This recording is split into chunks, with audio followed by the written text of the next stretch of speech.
Hi, this is Dr. Schwartz, and welcome to another video podcast of mine.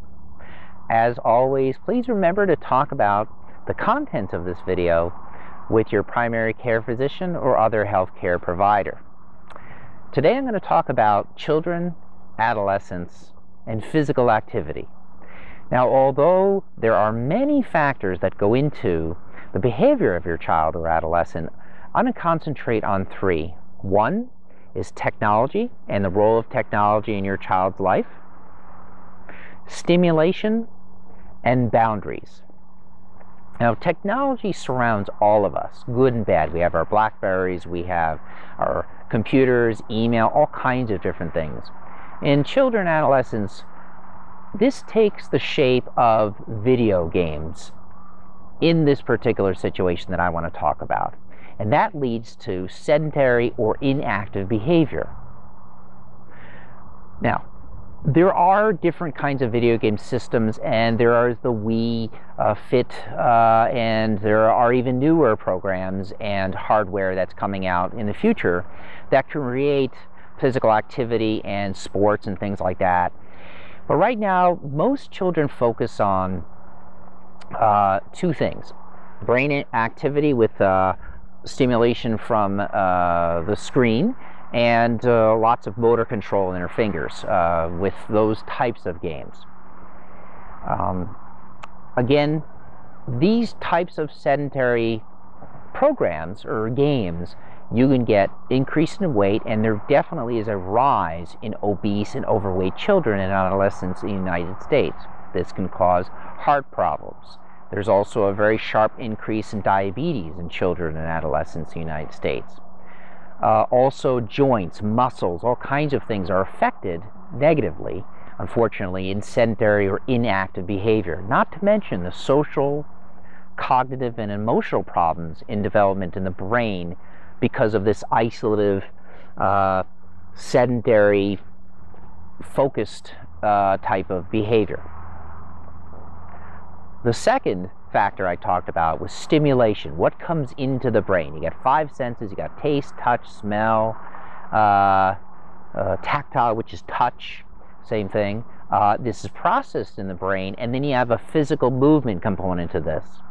And definitely when it comes to sedentary behavior, you have a lack of this. And again, there's the Wii Fit and these other things.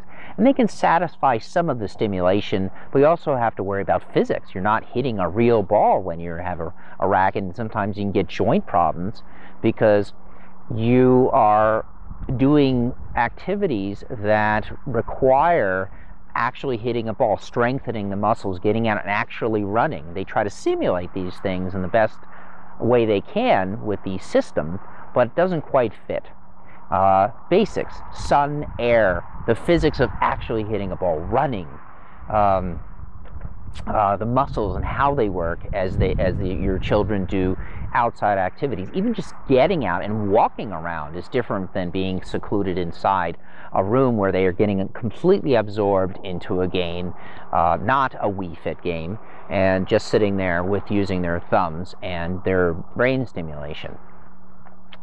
You also have cooperation, teamwork, organization. If there's a team sport, there's a batter, and you have to organize things in your brain, not just do physical activity. So there's a social aspect to it, and that's all brain development, and that could be lacking in a video game system, very badly in some. The third thing is boundaries, and these are categories: when to do what, how to act in certain environments and situations, values, organizational skills, scheduling. And again, that may be lacking with sedentary behavior and just being glued to a TV screen. Also,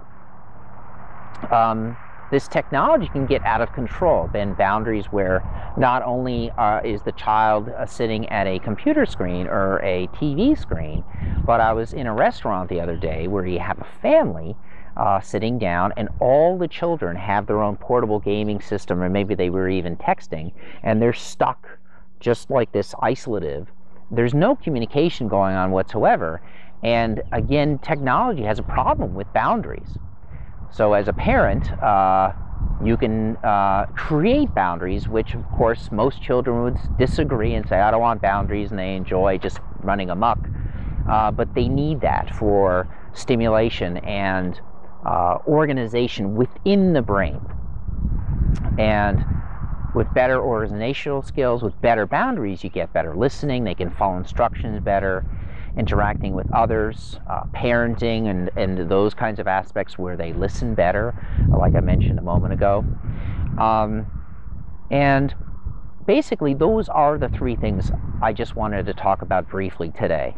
Again, we have technology and the role of technology in your child's life, the role of stimulation in your child's life, and the role of boundaries in your child's life, and how that affects their behavior, whether they're physically active or not. Not to say that technology is bad, it's just how you and your children use it. Another thing is that these concepts don't just apply to children and adolescents. You got to think about your own sedentary behavior and how technology affects you. So again, this has been Dr. Schwartz, and I want you to think about all the stuff we talked about today, and have a wonderful day, and take care. Bye-bye.